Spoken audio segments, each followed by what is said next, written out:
अरे गौरी, टिफिन तो लेना भूल ही गई। बेटी इतनी जल्दी जल्दी में भाग रही है, ये टिफिन यहीं रह जाता तो फिर तू कैंटीन से कुछ लेकर खाती। पहले ही बाजार के खाने की वजह से बिल्कुल सेहत नहीं बन रही है। अपने काम के साथ साथ अपना ख्याल भी रखा कर। और ये ले माँ दुर्गा का प्रसाद। माँ, आपको पता है ना, ये मेरी नई नई जॉब लगी है तो टाइम पर पहुंचना बहुत जरूरी है। लाओ टिफिन दे दो और ये प्रसाद भी। बाय, शाम को मिलती हूँ। बाय बाय बेटा, ध्यान से जाना और ऑफिस पहुंचकर मुझे फोन कर देना। गौरी अपने माता पिता की इकलौती संतान थी। गौरी की माँ दुर्गा माता की परम भक्त थी और वो शादी के कई सालों बाद माँ दुर्गा के आशीर्वाद से ही माँ बनी थी। इसीलिए वो गौरी को माँ दुर्गा का आशीर्वाद ही मानती थी। गौरी की नई नई जॉब लगी थी, इसीलिए वो सुबह जल्दी ही ऑफिस निकल गई। जॉब का उसका पहला दिन था, इसलिए गौरी टाइम पर पहुंचना चाहती थी, पर सॉरी सर, मुझे आने में थोड़ी। कोई बात नहीं गौरी, आज तुम्हारा पहला दिन है, लेट हो जाता है। खैर छोड़ो, तुम यहाँ बैठो, मुझे प्रेजेंटेशन तैयार करनी है। जी सर।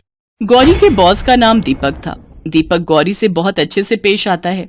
गौरी उस ऑफिस में अपने आप को कंफर्टेबल फील करने लगती है। उसे वहां पर कोई भी परेशानी नहीं हो रही थी। गौरी रोजाना ऑफिस टाइम पर पहुंचती और शाम को टाइम पर घर जाती। अच्छी बात है बेटा, ऐसे ही मेहनत करके काम करेगी तो देखना तुझे बहुत सफलता मिलेगी। माँ, ऑफिस में भी सभी बहुत अच्छे हैं। सर भी बहुत अच्छे से बात करते हैं, कभी भी गुस्सा नहीं करते। मेरी एक नई फ्रेंड भी बन गई है, सोनिया नाम है, उसकी भी अभी मेरे साथ ही नौकरी लगी है। चलो अच्छी बात है, तुम्हारी दोस्त भी बन गई। ऑफिस का माहौल भी अच्छा है। मैं तो माँ दुर्गा से यही प्रार्थना करूंगी कि वह हमेशा तेरे साथ रहे, हमेशा तेरी हर मुसीबत में रक्षा करे। देखा, तुम बेकार ही डर रहे थे। गौरी अपने नए ऑफिस में बहुत खुश है। चलो अच्छी बात है, हमारी बेटी खुश है। गौरी की सहेली सोनिया भी कुछ दिन पहले ही इस नौकरी पर लगी थी।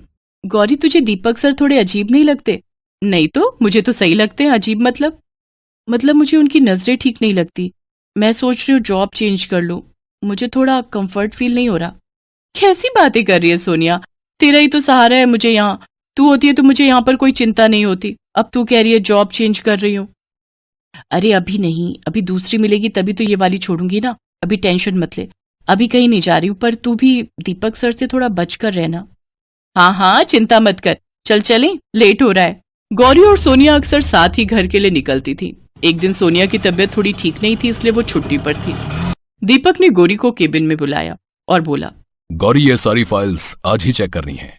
मेरी कल सुबह ही एक अर्जेंट मीटिंग है, तो ये सारी फाइल्स को लेकर यहीं बैठ जाओ और चेक करती रहना, और मुझे एक पूरी प्रेजेंटेशन तैयार करके दो। जी सर। काफी देर हो गई। गौरी ऑफिस में काम करती रही। सारा स्टाफ जा चुका था, पर गौरी दीपक के केबिन में थी, तो उसे इस बारे में कुछ पता ही नहीं चला। जब काम खत्म हो गया तो गौरी दीपक के केबिन से बाहर आई। बाहर तेज बारिश भी हो रही थी। गार्ड भैया सब लोग जा चुके हैं क्या? जी मैम, सारा स्टाफ जा चुका है। सर भी गाड़ी लेकर निकल गए हैं। आज आप ही लेट हो गए। हाँ, वो थोड़ा काम ज्यादा था। सर निकल गए? जी मैम, वो अभी अभी तो गए हैं। बारिश बहुत तेज हो रही है, मैं तो लगता है आज पूरा भीग जाऊंगी। ओ, मेरा फोन भी बंद हो गया। काम करने के चक्कर में मैंने फोन को चार्ज भी नहीं किया। अब अगर चार्ज करने के लिए ऑफिस में गई तो बहुत टाइम लग जाएगा। मुझे ऐसे ही कोई ऑटो या रिक्शा ढूंढना होगा। गौरी पैदल ही सड़क पर चलने लगी। बारिश तेज थी, इसलिए सड़क सुनसान थी। तभी दीपक ने अपनी गाड़ी गौरी के पास लाकर रोक दी। अरे गौरी, क्या हुआ? पैदल बारिश में भीग जाओगी? आओ गाड़ी में बैठ जाओ, मैं तुम्हें घर तक छोड़ देता हूँ। नहीं सर, मैं चली जाऊंगी, आगे कोई ना कोई ऑटो या रिक्शा मिल ही जाएगा। गौरी, बारिश बहुत तेज है और इस रास्ते पर जहाँ तक मुझे पता है कोई ऑटो या रिक्शा नहीं मिलता है।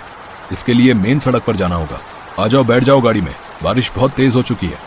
गौरी को लगा कि ऑफिस का बॉस है तो बैठने में कोई दिक्कत नहीं है। बारिश भी तेज थी, इसलिए गौरी दीपक की गाड़ी में बैठ गई। ये रास्ता थोड़ा मुश्किल है, हम दूसरे रास्ते से चलते हैं। दीपक गौरी को दूसरे रास्ते से ले जाने लगा। गौरी थोड़ी परेशान हो गई। तभी दीपक ने गाड़ी रोक दी। सर, आपने गाड़ी क्यों रोक दी? अरे गौरी, कैसी बातें करती हो?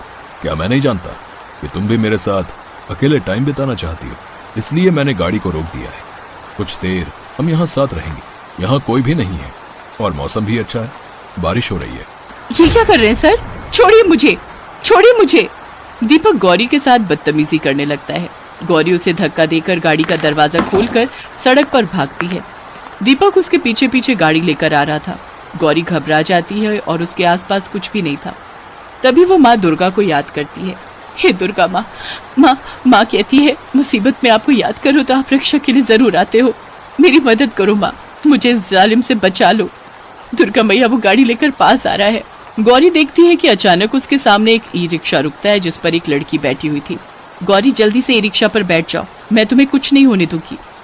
गौरी उस ई रिक्शा में बैठ जाती है और वो लड़की ई रिक्शा को इतनी तेज दौड़ाती है कि दीपक की गाड़ी पीछे रह जाती है। गौरी का घर आ गया था। तभी गौरी ने उस लड़की से धन्यवाद कहा। तुम्हारा बहुत बहुत धन्यवाद, तुमने मेरी मुसीबत में मदद की। तुम्हारा नाम क्या है? मेरा नाम दुर्गा है। गौरी जैसे ही उस लड़की का नाम सुनती है वो चौंक जाती है। वो लड़की माँ दुर्गा के रूप में आ जाती है। माँ दुर्गा मुस्कुराते हुए गौरी को आशीर्वाद देती है। अचानक ही रिक्शा भी गायब हो जाता है और माँ दुर्गा भी अंतर्ध्यान हो जाती है। गौरी कुछ पल के लिए बिल्कुल शांत हो जाती है। तभी उसकी माँ दरवाजे पर आती है। गौरी बिटिया आ गई तू, बारिश कितनी तेज हो गई है।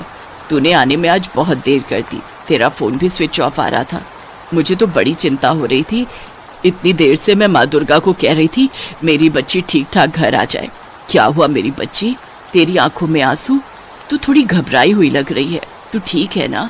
सब ठीक है ना? माँ तुम ठीक कहती थी। माँ दुर्गा को जब भी याद करो तो वो जरूर आती हैं। आज उन्होंने मेरी लाज बचा ली, मेरी रक्षा की। मेरी रक्षा के लिए माँ दुर्गा स्वयं आई थी माँ, उन्होंने मुझे दर्शन भी दिए। गौरी अपनी माँ को सारी घटना बताती है। गौरी और उसकी माँ दुर्गा माँ को धन्यवाद। हे दुर्गा माँ, आज आपने मेरी बच्ची की रक्षा की, आपकी महिमा अपरंपार है।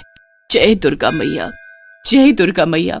अगले दिन गौरी नौकरी से इस्तीफा दे देती है और दीपक के खिलाफ पुलिस में रिपोर्ट लिखवाती है। पुलिस अपना एक्शन लेती है। गौरी की हिम्मत देखकर सोनिया के साथ साथ और भी ऑफिस में काम करने वाली लड़कियां सामने आती हैं जो दीपक के खिलाफ बोलती हैं। दीपक को पुलिस पकड़ लेती है और उसे सजा हो जाती है।